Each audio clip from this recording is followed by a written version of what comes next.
Hi guys, welcome to my channel. If it is your first time to be here, thank you so much for clicking this video, and to all my returning subscribers, thank you so much for the love and the support. So if you are new here, my name is Penninah. You are welcome in the home of grace. In this channel I share my life stories, so kindly press on that red button that says subscribe, click on the bell so that next time when I'll be uploading another video you will get notified. So before we start out today's video, you guys, I just want to say thank you for the love, thank you for the support. You people are so amazing, and may God Almighty bless you for me.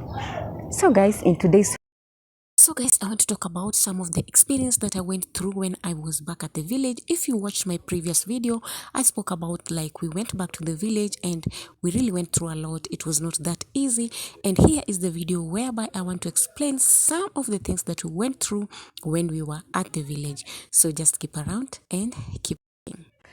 What happened at the village? Oh guys, when we were staying at the village, I want to tell you, like, life was really so hard.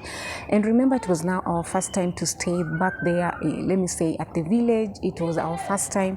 Remember, the only language that we used to speak was only Swahili, Amaluo, and we never know anything like speaking Luo, so we used to speak Swahili. And this make it like it was so tough, whereby you are going in a different environment, like staying there, you know. Before, we used to go and come back, and you go, maybe you stay for a week, or maybe the December holidays, like maybe 2 weeks, and then you come back to the city. So this time round it was now like forever. Remember, even finishing that year, it was not that easy for us, because you know it was hard. So I can say life at the village was not that easy at all. Things were tough. So many times I used to cry, and because I was the eldest, I was like to protect my siblings like, though ni kama tunatoshana, tukuachana kwa mbali sana. We are like triplets, okay. Tuko na nini, tumetoshana, tulizaliwa haraka, tumewachania mwaka or less than a year hivi, tuseme mwaka, okay. So we are just like triplets. So lakini mimi ndio at least nilikuwa na ile knowledge, because tena mimi ndio mkubwa, so I used to take care of my siblings. And life at the village was not that easy, guys. I can tell you, it was not that easy. My experience at the village was worse what was now, like, God. So at the village, we used to go and fetch water at the river, and then we used to go and fetch firewood. Those were the toughest things that I used to go through. Like, kwenda kutafuta kuni was not like easy for me. Unaona, we used to, tukiwa wageni, bado tulikuwa tunaokota hapo kwa compound. So tukaokota, ikafika mahali sasa ile kuni ya compound zile za kuokota zikafanya nini, zikawa zimeisha. So tulikuwa tumesha sasa juana at least na with some girls, so tulikuwa tunasanyana, tunatoka tunaenda kwa mtoni kwenda kutafuta kuni. Unaenda huko, unakutana na nyoka, mnatembea katikati ya maji. Yani it was not that easy, guys, but I persevere it because I wanted, like, not to let my mom down, and I had no option. Let me say, most of all, I did not want to let my mom down. Mimi ni mtu nilianza kuangalia ni maisha nikiwa mapema sana. I used to angalia maisha na ninasema, God, this is what I want and this is not what I want. So nilikuwa na fight tu, sikuwa nataka kuaibisha mamangu. Alafu another thing, nilikuwa nataka tu nikae tu hapo nione maisha baadaye itakuwaje, and that is why I was continuing like kupazavia, kungangana. Yes, and though it was hard, and I can remember tulikuwa tunaamushwa saa 10, saa zingine saa 9 tunaenda kulima.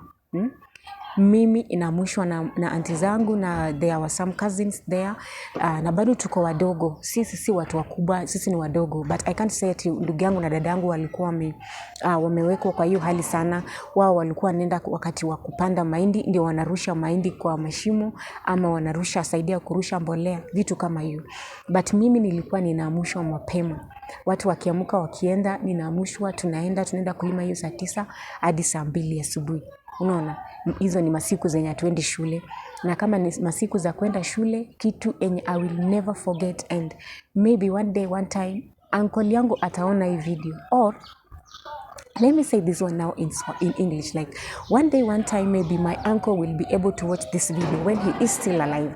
I just want to say, like, uncle, yes, you taught me so many things, but I can say, like, what I went through was not good for a child to go through what I went through. You guys, what my uncle used to do for me was like, I used to every day when I go to school and coming back home, he was mistreating me. I can say that one was unfair because those days I can say he was married. He was married, and I was the one that could go to the river and fetch for him water. Mimi ndo nilikuwa naenda mtoni and carrying 20 liters of water. 20 liters of water. So I could go to the village and go and fetch that water and bring it to him so that he will bath. Even if I come from school very late, maybe even at 6:30, ataki kujua ni saa 12:30, and remember it is on the river. So at the river there are so many things that are happening. You can meet the hyenas, you can unaweza kutana na wanyama wenye ni hatari, snakes, and it is so scary as well. Yani usiku jua inaenda kutua, alafu saa hizo ndio unashika kibuyu, unakibia unaenda mtoni, na ni lazima like every day. That one was a guarantee. And even he called me and he told me like, one day ndio kazi yako kama bado unaishi hapa. So I don't know if it was a punishment.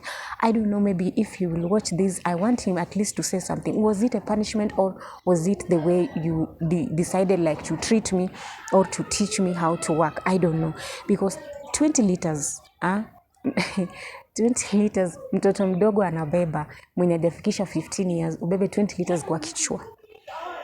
Na ni kila siku. Na ni kila siku. Na si tunaenda mara moja, unaenda mara 2 mtoni, okay? Unaenda mara 2 mtoni.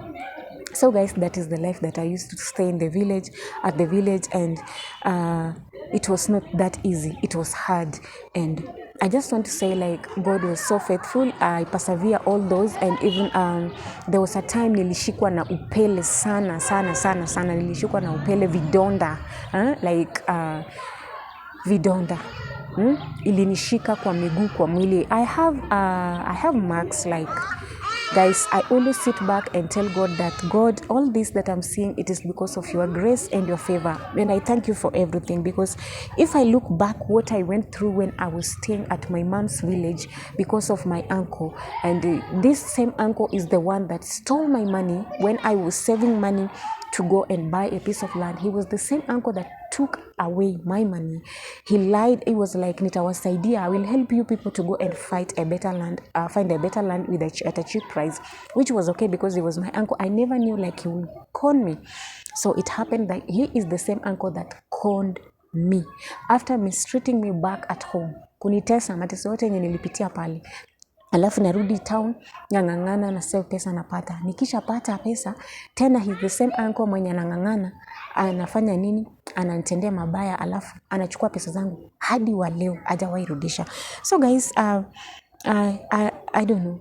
I don't know, guys. I don't know what I can say, but it is good, guys. What I'm doing here is just like to keep stories, and I know even the generations to come, maybe my children or my children's children will be able to sit and watch what I'm saying, to know that nyanya yetu kumbe alipitia kitu fulani. Sometimes it is good to keep records. So guys, when I remember, sit back and remember how my uncle used to treat me, it was not that good at all. So I can say everything that you do for an innocent child, it will never go unpunished. So I can say even right now, I'm not happy what he's going through, but I'm sad to say like he's sick, and it's the sickness that has been since I started like crying. Like I told God, like, this is too much. It mistreated me when I was a child. Now wakati huu tena ameanza kunifanyia hivi. So he has been sick. So when he was diagnosed the hospital, ilijulikana kwamba akona cancer, na cancer yake ni ile mbaya sana. So I'm not happy about it, but I can just say like it is not good at all to mistreat an innocent child, because you never know, because the situation that I was going through, even if it was him, I don't know if he could have been he could have do what I was doing. So guys, I hope I've explained this one as well, what I went through when I was with my uncle, the way he used to mistreat me, kunipea kazi ya kwenda kumletea maji ya kuoga, kuniamsha mapema, kunipeleka kwa shamba niende nilime na mimi ni mtoto mdogo. So all these things I did, but though children back at the village, even ndivyo huwa wanafanya, but to somebody that ndio bado anajifunza, yani hata ajui kitu, sio mzuri anyway. But it's okay because at least I learned something, and I want to say that in everything I give God all the glory. So guys, if you like this video as well, don't forget to give it a thumbs up, and thank you for watching. See you in my next. Bye.